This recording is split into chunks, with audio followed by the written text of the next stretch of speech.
Donald Trump thought it was going to be really easy to deport 25 million people out of this country, but the reality that he will not be able to do this is setting in. Claudia Sheinbaum has declared she will not let any deportations come across that border. Claudia Sheinbaum told Donald Trump Mexico will only be taking back Mexicans. She will not allow America to flood Mexico with migrants that do not belong there. She is choosing to show patriotism and unify with the Mexican people to keep migrants out of her country. Mexico is quickly becoming a superpower on the world stage thanks to the heavily reformative work of Manuel Andrés López Obrador, and Sheinbaum intends to keep it that way. Claudia Sheinbaum is a strong woman that has made her decision, and it is likely that she will not be backing down on this. This is likely to leave the new border czar Tom Homan crying about the situation, as he will have no recourse where to send these people that they plan to remove from the United States, as most of them will no longer be accepted into Mexico, since most of them are not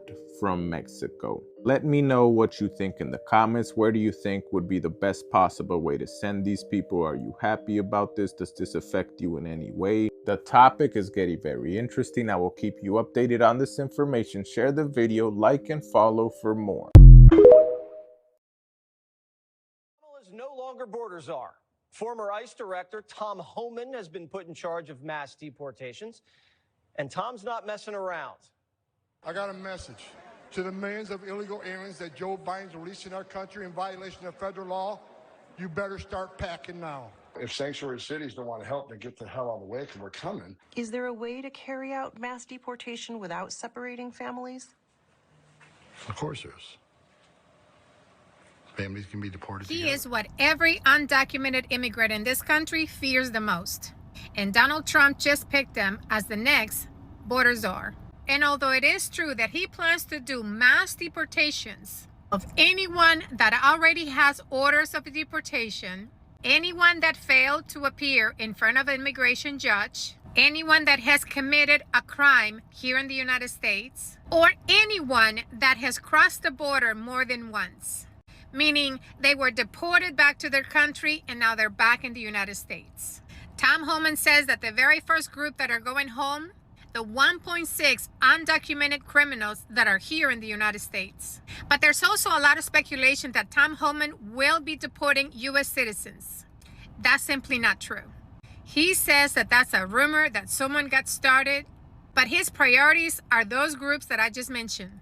So how is Trump planning to pay for all of these mass deportations, you may ask? It's called self-deportation. That's because of the 11 million people that are undocumented right now in the United States. Most of them pay taxes. And the United States knows exactly where they are. And they're going to start receiving letters from ICE, giving them an X amount of time to pick up and go. And what people are not going to want to do is suddenly being picked up by ICE while they're at work. Because it gives you no time to go to the bank. It gives you no time to sell your house, your vehicle. They put you in a holding cell and within 24 hours, you're back in your country. People are just going to choose self-deportation, especially if they're giving them 90 days to leave the country. They're going to want to put their affairs in order. Sell a house, pack the vehicle, take their belongings. So in the next 4 years, we're going to see a lot of people who are just going to pick up their things and leave the country, all on their own.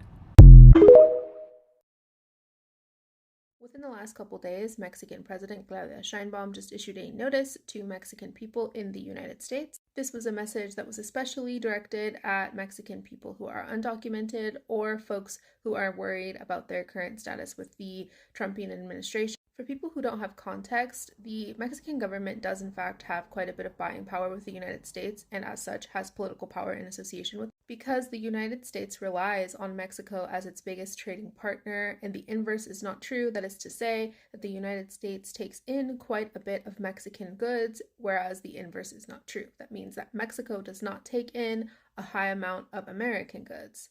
While Donald Trump has in the past tariffed Mexican products, and that has had a minimal impact on the Mexican economy, for the most part, Mexican people have been fine. And earlier today, President Sheinbaum had a call with Trump in which she reaffirmed that Mexico is currently doing quite a bit to ensure that migrants from both Central and South America aren't able to cross through the southern border, and that they're doing quite a bit to secure their northern border, that is the Mexico-US border, in an effort to ensure that Trump does not, in fact, tariff Mexican products again. And that was basically the gist of the agreement. She also issued the statement of support to Mexican people here in the United States, and I'm going to roll the clip with English subtitles. Va a haber buena relación con los Estados Unidos. Estoy convencida de ello. No hay ningún motivo de preocupación. A nuestros paisanos y paisanas, a sus familiares que están aquí, a las empresarias y a los empresarios mexicanos, no hay motivo ninguno de preocupación. México siempre sale adelante, somos un país libre, independiente, soberano. And just a reminder to all Mexican Americans, I know there's been a lot of chatter about denaturalization, and I want y'all to know that is a very difficult process for the Trump administration to engage in. Doesn't mean that they won't do it, but in the event that they do, it doesn't hurt to have your Mexican American dual citizenship on hand, which has been made easy to access. Get in touch with your local consulate or Mexican embassy. Breaking news. The president of Mexico has stated that he will begin to deport Americans that have moved to Mexico without proper documentation, aka illegal immigrants. This comes after the president of Mexico states that he is tired of Americans gentrifying cities in Mexico. In the past 3 weeks, we have seen different events where Americans try to colonize beaches, public areas, and even salsa. While a lot of these Americans have moved to Mexico for a better life, they moved there because they cannot afford to live here in the United States. So move to Mexico so they can afford a lifestyle there. But locals have raised their prices because Americans are paying in dollars, while locals that are still shopping have to pay in pesos and now have to pay the equivalent of the dollar. And instead of these people moving to Mexico and bettering the economy, they're making it horrible for the people that live there. You know, the natives. And if you already did not know, the amount of Mexicans migrating to the United States has slowed down by the 100,000 since 2019. The amount of Mexicans living in the United States leaving willingly back to Mexico has increased drastically. And while Mexicans are moving back to Mexico, a lot of Americans have been moving to Mexico for a better life. But my, how the tables have turned. Americans are now being deported from Mexico. Breaking news. The president of Mexico has stated that he will begin to deport Americans that have moved to Mexico without proper documentation, aka illegal immigrants. This comes after the president of Mexico states that he is tired of Americans gentrifying cities in Mexico. In the past 3 weeks, we have seen different events where Americans try to colonize beaches, public areas, and even salsa. While a lot of these Americans have moved to Mexico for a better life, they moved there because they cannot afford to live here in the United States.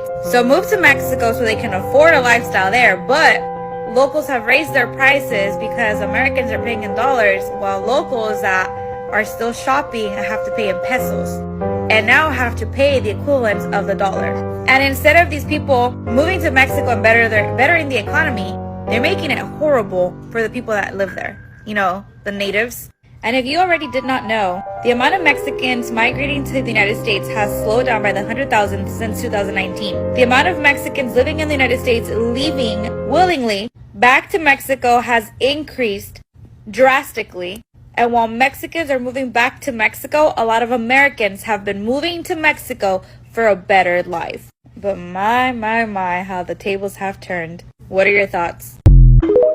It has exhausted resources to help migrants and be able to cross borders between Mexico and the U.S. And the government has heard a lot of complaints from the local communities that the community no longer feels safe. And therefore, Mexico has decided to shut down its border between Mexico and Guatemala. Without having the southern Mexican border open, migrants have limited access to be able to reach U.S. soil. The Mexican president said that Mexico can no longer be a passage for the millions of migrants that want to reach the United States, and intends to keep the southern border closed to deter millions of migrants from coming through Mexico. So what's going to happen to the Caribbean currently crossing the Darien Gap in Panama? Mexico intends to use the Mexican National Guard to stop these migrants from entering their country. It's over for a lot of immigrants. Thousands of undocumented immigrants are being now deported right at the border between Mexico and the U.S. The new measures are a result of the Biden administration to halt all political asylum applications in U.S. soil. That's because before this policy change, immigrants were allowed to come into the U.S. and once here, they were allowed to apply for political asylum. However, since June, the Biden administration executive order does not allow anyone to enter the U.S. in order to apply for political asylum. Another change in the policy: Border Patrol agents are no longer required to ask immigrants if they fear for their lives if they're returned back to the country of origin. This small change has allowed Border Patrol agents stopping immigrants from entering the U.S., whereas before, if the immigrants would tell them, yes, I fear for my life, I cannot return to my country of origin, they would allow to enter the U.S. and then apply for political asylum. The policy has also allowed Border Patrol agents to quickly process any undocumented person and be returned to Mexico or Central or South America, where countries do not normally qualify for political asylum. As a result of this policy change, border crossing has seen a 75% drop. To seek political asylum in the U.S. is a very lengthy process. It could take up to a year. To be eligible for political asylum is not an easy task. Running away from a domestic abuse situation in your country of origin, it's not enough to obtain political asylum in the U.S. So for thousands of immigrants trying to obtain political asylum, the process just got harder. They're still coming by the thousands. Yes, migrants from Venezuela, South America, Central America are still on their way to the U.S. But this is where it gets crazy. Despite the changes from the Biden administration to halt all applications for political asylum, thousands and thousands of migrants are still crossing the Darien Gap. This is the Darien Gap. The Darien Gap is 66 miles of misery. It is a corridor between Colombia and Panama. Anyone that comes from Venezuela or any South American country has to cross the Darien Gap. What's in the Darien Gap? It is an unforgiving jungle. It's like crossing the rainforest. It's full of hills, mud, rivers, venomous spiders, and snakes. So when I found out that a 70-year-old is stranded in the middle of the Darien Gap, 70, and this woman looks overweight, she has to be at least 250 pounds. 70-year-old, 250 pounds. And she's stranded. Her and her granddaughter are stranded in the Darien Gap with no food. How can someone not advise this woman that this was not a good idea? That crossing the Darien Gap can only be done by young, healthy people. I understand the need. I understand that there's nothing back at home. I understand that there's no food, no jobs. But for you to put yourself in a situation where you put others at risk, because now no one can reach them by vehicle. They can only reach them by helicopter. And the resources that now they have to spend to try to pick them up. Her and her granddaughter. I'm going to leave you the link video so that you can tell me whether you agree or not that this lady had no business whatsoever crossing the Darien Gap. This is the most dangerous migrant crossing in the world. Over the last year, I followed hundreds braving the journey between Panama and Colombia across an area known as the Darien Gap, the only overland path connecting Central and South America. The remote, roadless crossing stretches for almost 70 miles and is deadly. The terrain is almost impossible. There is exposure to disease and a huge risk of violence. This was one of the most physically challenging assignments I've ever undertaken, and for me, it wasn't even a matter of life and death. I met people of all ages who had come from Venezuela, Haiti, Ecuador, and China, hoping for a new life in the U.S. In 2023, 500,000 migrants used this route in search of a new life. The United Nations estimates suggest the number has already exceeded 800,000 this year. Despite the risks of robbery, murder, and ultimately being turned away at the U.S. border, hundreds of thousands continue to risk their lives to make it to the United States.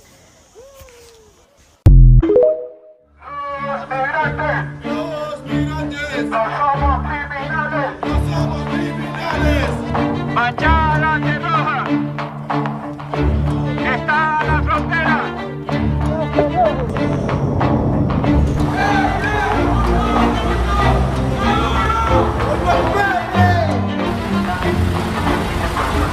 Vamos a escuchar parte de lo que dice. Queremos pasar, nosotros queremos pasar. Aquí nos han golpeado, nos han quitado la plata. Nos da miedo estar aquí en México, tenemos miedo de estar aquí en México, tenemos miedo. La página mexicanos nos tratan como una verga. De manera legal. Bueno, eso es parte de lo que dicen. Y vean, ustedes están intentando entrar a la fuerza en el cruce internacional. Son cientos de migrantes que llegaron el día de hoy. Ya comenzaron a empujar a los elementos de la Guardia Nacional. Van a romper esta barricada y si lo hacen, van a entrar a los Estados Unidos y ya lo hicieron. Ya se metieron en este momento. Todos los migrantes tumbaron la barrera. Vamos a ver qué sucede allá arriba. Por lo pronto aquí van todos ellos corriendo. Aquí vienen todos los migrantes venezolanos cargando sus niños. Estamos en vivo desde el puente internacional Paso del Norte, en la frontera entre Ciudad Juárez y El Paso, Texas. Esto está sucediendo. Vean la cantidad de migrantes que se acaba de meter al puente. Rompió la barricada que instalaron los elementos de la Guardia Nacional.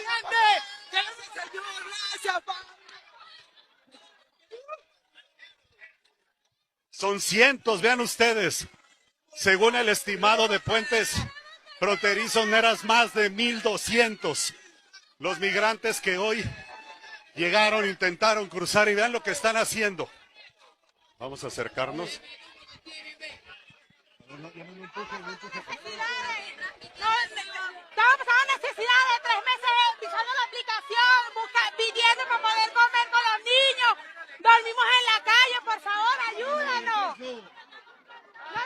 En estos momentos ya los elementos de aduanas y protección fronteriza instalaron estos alambres de púas, están cerrando el puente, tienen estructuras de concreto también fortalecidas, son más los que llegan, ya están aquí los antimotines y vean los de aquel lado, vamos a tratar de acercarnos, aduanas y protección fronteriza, aquí están los antimotines, de este lado están todos los migrantes, no han ingresado. Estamos aburridos ya, padre, de esta necesidad que estamos pasando aquí, mi rey. Queremos ya cruzar para aquel lado porque en verdad nos ven en la plaza los policías mexicanos, nos roban el poquito billete que tenemos para medio comer. Pues esto es lo que mencionan, aquí ya cerraron completamente. Están los equipos antimotines esperando una reacción. De este lado está lleno de venezolanos que se están acomodando en este punto. Los agentes americanos tienen cerrada incluso la puerta trasera por si llegan a liberar este punto.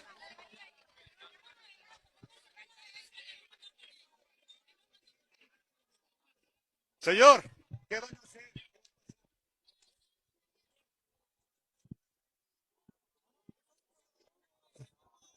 Aquí por lo pronto ponen otra estructura de concreto para evitar sigan llegando los migrantes. Vean ustedes, todos estos son los migrantes venezolanos que hace unos minutos rompieron el cerco de la Guardia Nacional y están exactamente a mitad del puente internacional. Este es el cierre. Ya llegaron también agentes de la patrulla fronteriza con sus armas de bolas de goma, de pimienta. Ellos están listos por si alguien ingresa, comenzar a disparar. Alcanzan a ver a los elementos de verde de patrulla fronteriza, los azules de este lado es aduanas y protección fronteriza, antimotines esperando si hay una reacción, si tratan de meterse los migrantes venezolanos. Vean ustedes, es la forma en que ellos están esperando que no haya un ingreso, pero aquí están los alambres de púas y aquí a un costado. De este lado, agente de patrulla fronteriza llegó con un arma apuntando a todos porque están queriendo entrar a la fuerza. Todos los migrantes venezolanos, hay familias acá abajo. Ya arrancaron completamente el alambre de púas, ya lo retiraron y ahora van a avanzar hasta donde se encuentra la valla.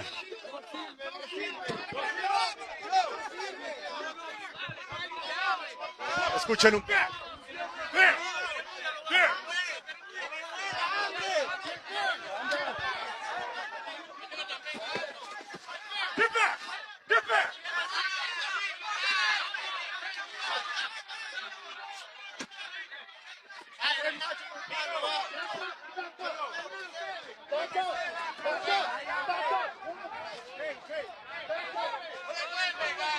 Ya los migrantes retiraron el alambre de púas, se están enfrentando, están incluso agrediendo a los agentes de aduanas y protección fronteriza y siguen peleando en este lugar queriendo entrar a la fuerza. Ya hay agentes de patrulla fronteriza. Aquí uno que va a ingresar.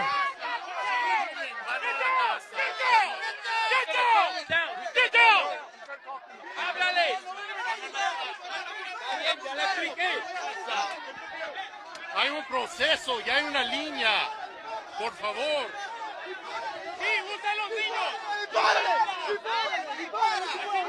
Have you seen these Trump Latinos? Well, they went down to the border to give their, I want to say, opinion on what should be done about the border wall. Listen to this. What's going on, everybody? Trump Latinos. Guess what? They say we'll never leave Florida, but we here in Texas. Texas is right there. Mexico right there. Look at the wall. It's halfway built. What's going on, man? Let us know.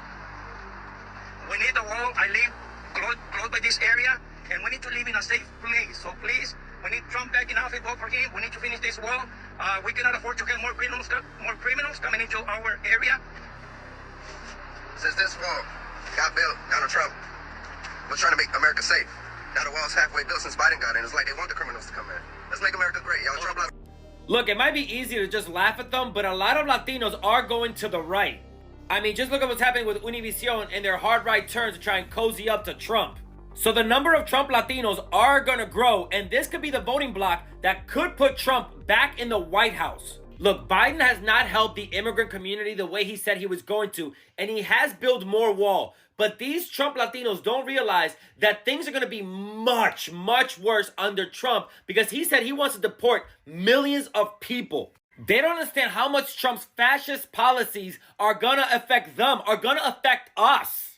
Look, I'm not doing this to say, hey, go vote for Biden. But we cannot let so many people in our community just vote for Trump. They are voting for the decimation of our communities. The people that are coming here are the criminals, you know? The ones that did something bad in their country, they're running away from their law. The Alvarez family came to the U.S. in the 80s from Mexico and Guatemala. They both crossed the border illegally but became citizens under Reagan's amnesty. They even have family who are undocumented. When you hear Trump promise mass deportations, do you worry about them? Yes and no, because the ones that I know, they're doing good. They're not breaking any laws. I believe he's going to start deporting all the bad people. But their top priority is the economy. With their jobs working at a supermarket and a casino, they bought a house and raised 3 children. What's going to happen to our new generation? Nowadays, they're not even able to move out of their houses anymore because everything is so expensive. Life wasn't expensive as it is right now. Mario decided last minute to vote for Harris. I'm kind of like more happy than upset. Why? Because Donald Trump is going to help the country with the economy. According to the NBC News national exit polls, Trump increased his share of the Latino vote by 14% from 2020, with 55% of Latino men voting for Trump. My family is Latino, and a lot of them are immigrants. But at the end of the day, we're American. They don't want them. Venezuela is not accepting immigrants to be deported to Venezuela. And unless someone from Venezuela commits a crime, they cannot be deported to Venezuela because Maduro has said he's not taking them back. The U.S. cannot ship them back to Venezuela. And although there's a lot of migrants from Venezuela that are here, that are honest, hardworking people who want to better their future here in the United States, there's also a lot of criminals who have infiltrated this nation, and now the USA is stuck with them. Because unless they have committed a crime, they cannot be sent back to Venezuela. And what happens now that all these criminals have left Venezuela? Their crime rate has gone down. Can Maduro do this? Refuse his own people? Apparently so. Now here's the process that most migrants from Venezuela have to go through. Enter the U.S. by the Mexico border, file petition for political asylum, and then a lot of them are given a court date. If they miss that court date, ICE is going to go after them. But what is the point of ICE going after them if they can't be sent back? They also cannot be arrested and put into prisons because they have not committed a crime. And yes, you're going to say they committed a crime because they crossed our border. That's not a crime because they're here and they're eligible for political asylum. So what happens now for all those immigrants that are here to stay? Because you may suggest send them back every day and twice on Sunday. Maduro doesn't want them back, and the U.S. cannot send them back. Public service announcement. Not all immigrants are the same. I know that you're used to saying things like, you know, an immigrant is an immigrant, whether they're from wherever they're from, Mexico, Costa Rica, Nicaragua, Honduras. However,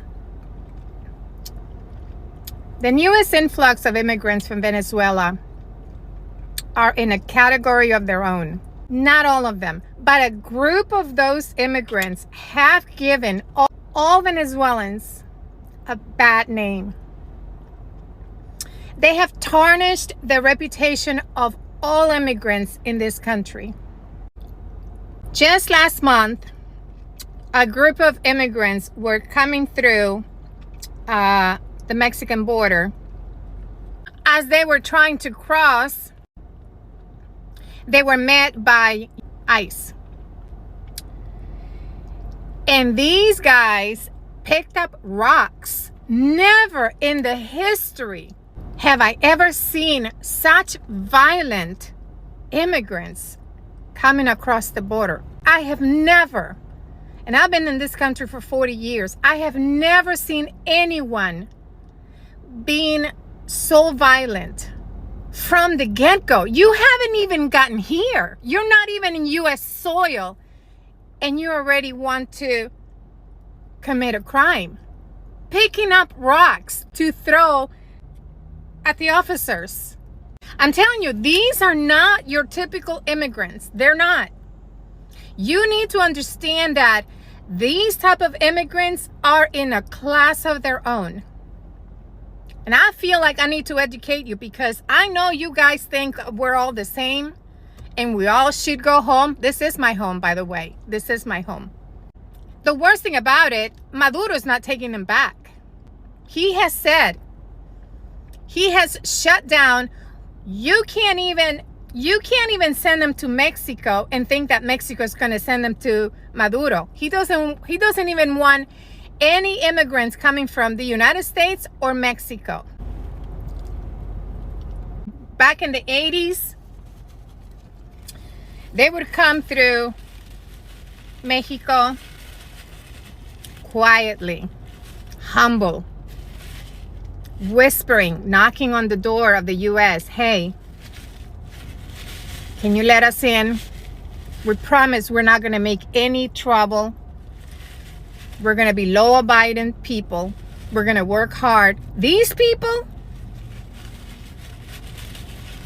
they have created an organized crime in New York City. Not all immigrants are the same. You need to understand that. You cannot look at the 5 o'clock news and say, all these immigrants. No, you're wrong. There's a few, and they're all Maduro's children, and he doesn't want them back. There's something else that emerged. I was going to say last night, but let's say in the overnight hours into this morning, and that is the Latino vote. And here you saw a very dramatic shift, particularly among Latino men. You can see him here. Look at this. See where he is in 2020 at 36% with Latino men 4 years ago. That is nearly 20 points difference as to where he ended up based on our early exit polls here this cycle. Latino men broke big for former President Trump. Y'all, I've already seen a mass amount of people blaming all Latinos for the Trumpian win, particularly those that voted in Florida and Pennsylvania.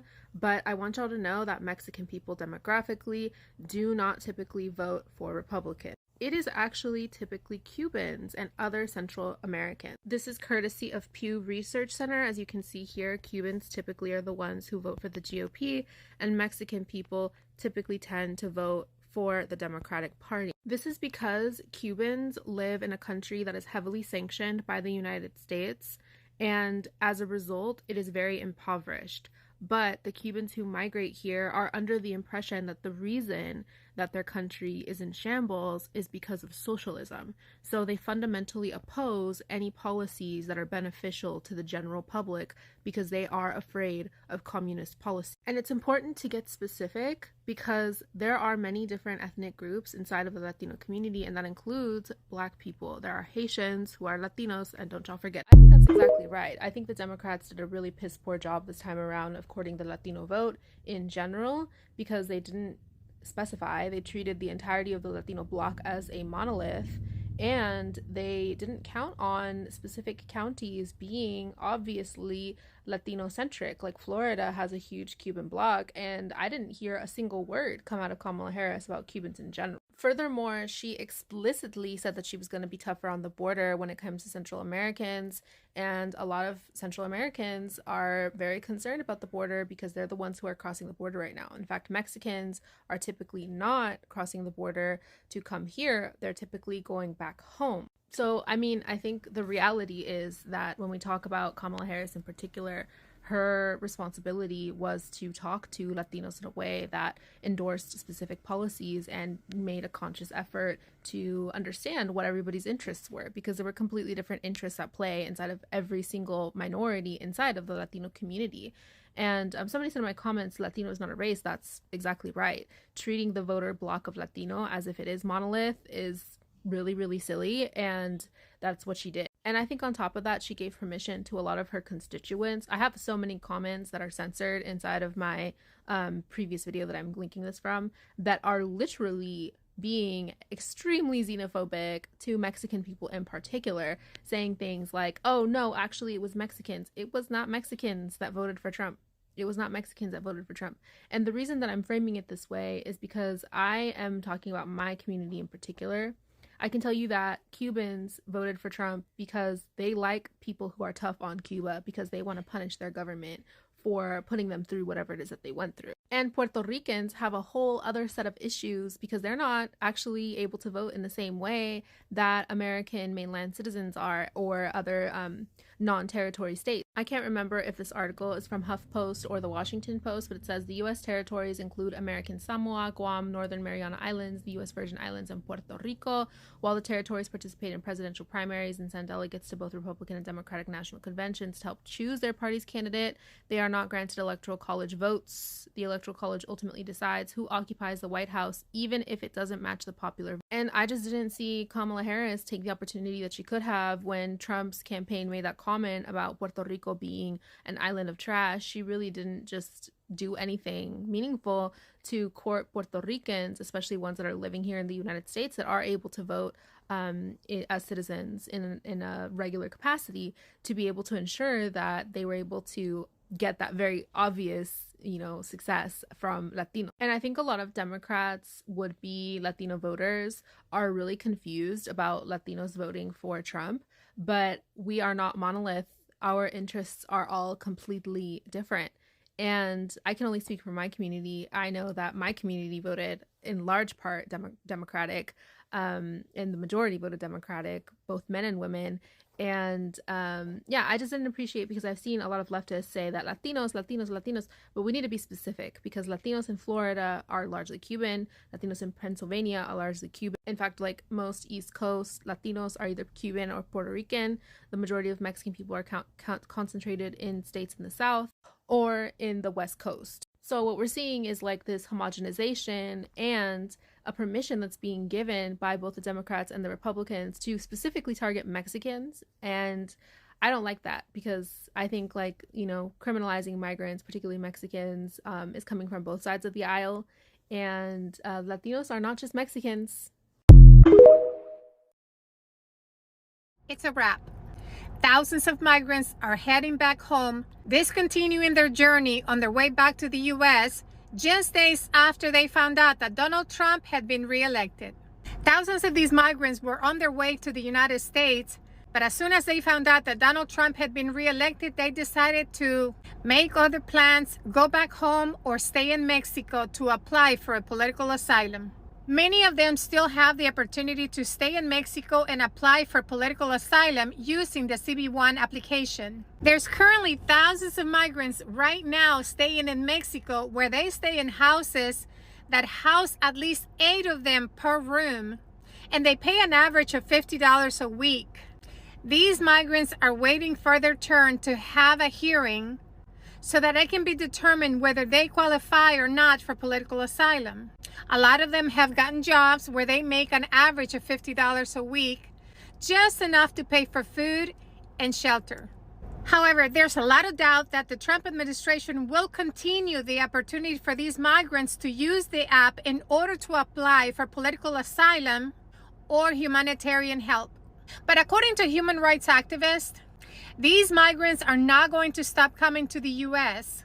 They will just find a different path to enter. The mayor just announced that the city will no longer issue vouchers to migrants to pay for food, ending a controversial program that had repeatedly come under attack by conservatives and others. This pilot program in New York City, drenched in both humanity and controversy, distributed debit cards to migrant families staying in city-funded hotels and allowing them to buy their own food. New York will no longer give debit cards to migrants to purchase food.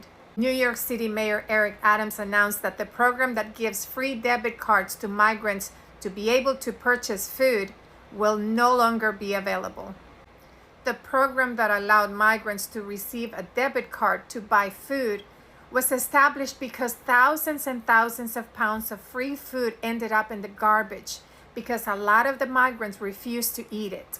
So the mayor developed a program that would give each migrant $350 in debit card per week in order for them to buy their own food. Ending the food voucher program is going to affect 2,600 migrant families. The discontinuance of the program was announced November 7th, shortly after Trump was reelected as president. Ending the program is going to save the city $3.2 million.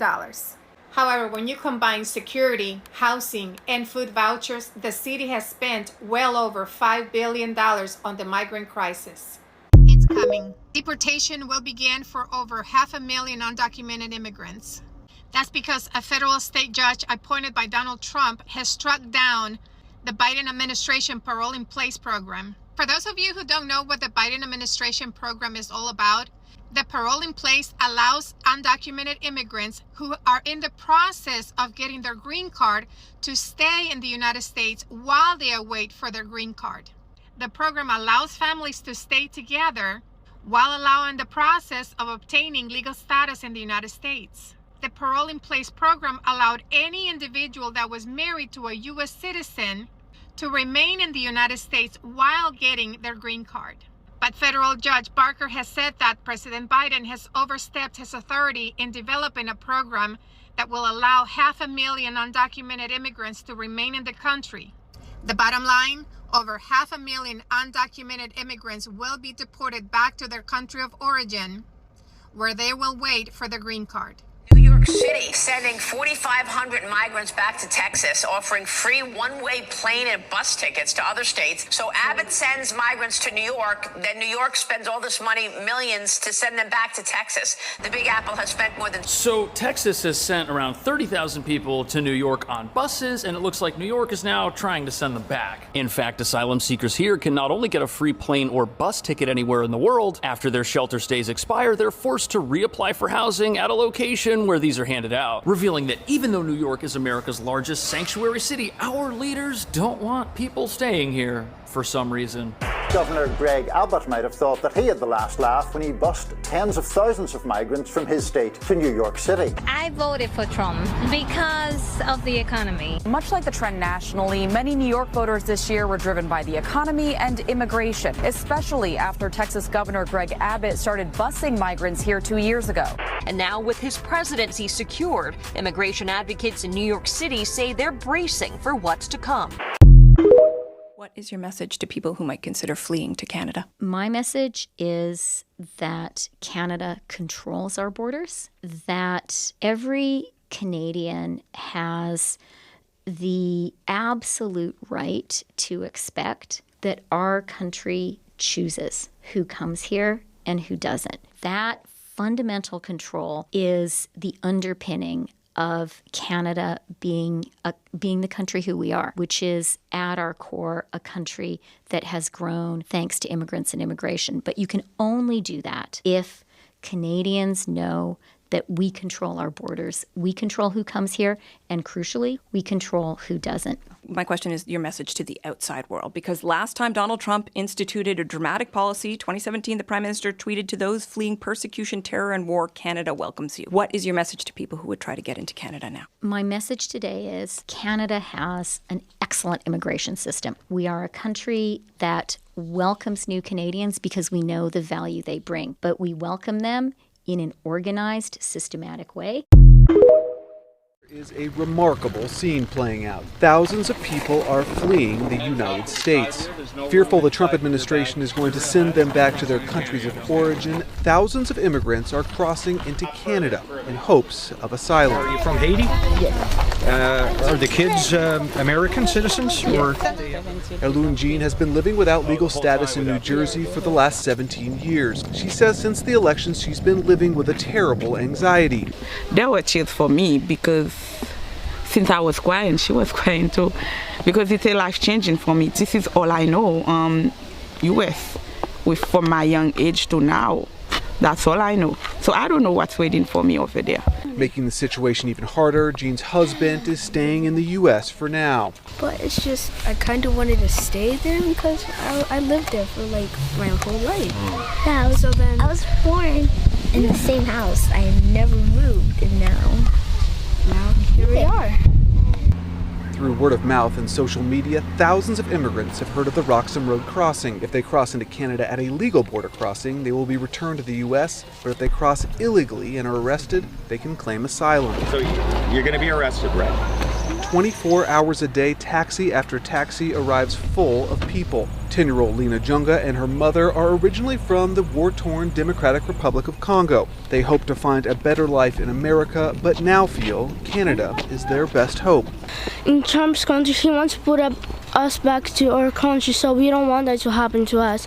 So we actually want a good life for us, and my mother want a good life for me.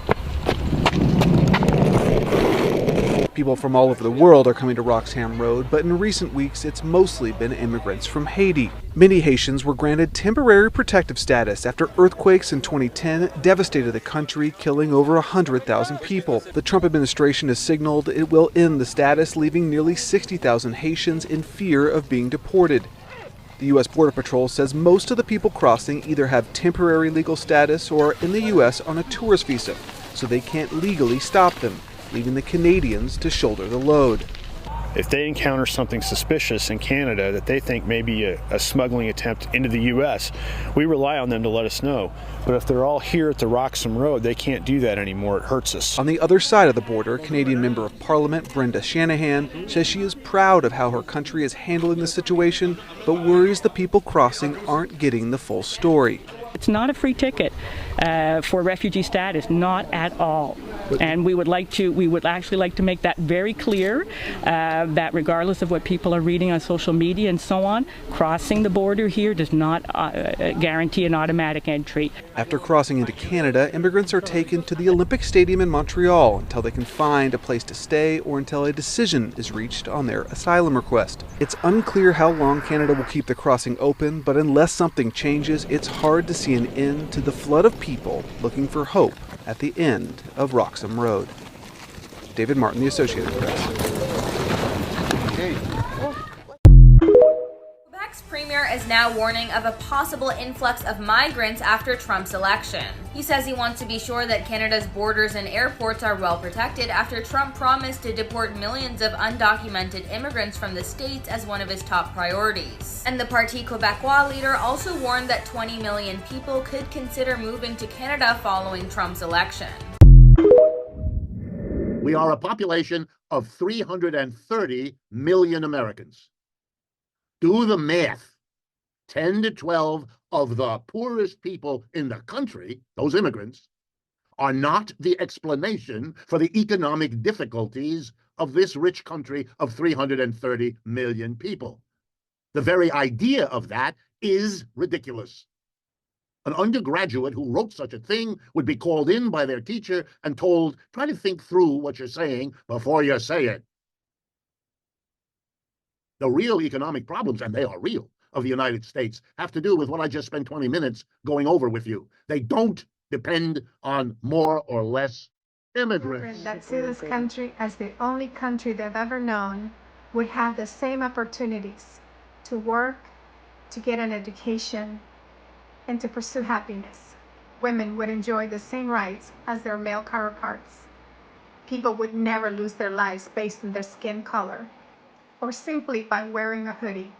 This country would finally recognize the sweat and tears of every Latino that has built this country for what it is today. They would recognize that our presence, abilities, professionalism is in the courts, in hospitals across the nation, as well as fields of fruits and vegetables as far as the eye can see. En otra vida, every one of us would receive the billions of dollars that we have contributed in taxes to this country. And we would be given the dignity, the right to legally work, prosper, grow old, and retire just like the rest of them. En otra vida, we would not reward bullies. Racism would be unacceptable, and we would not give ammunition to those who separate us.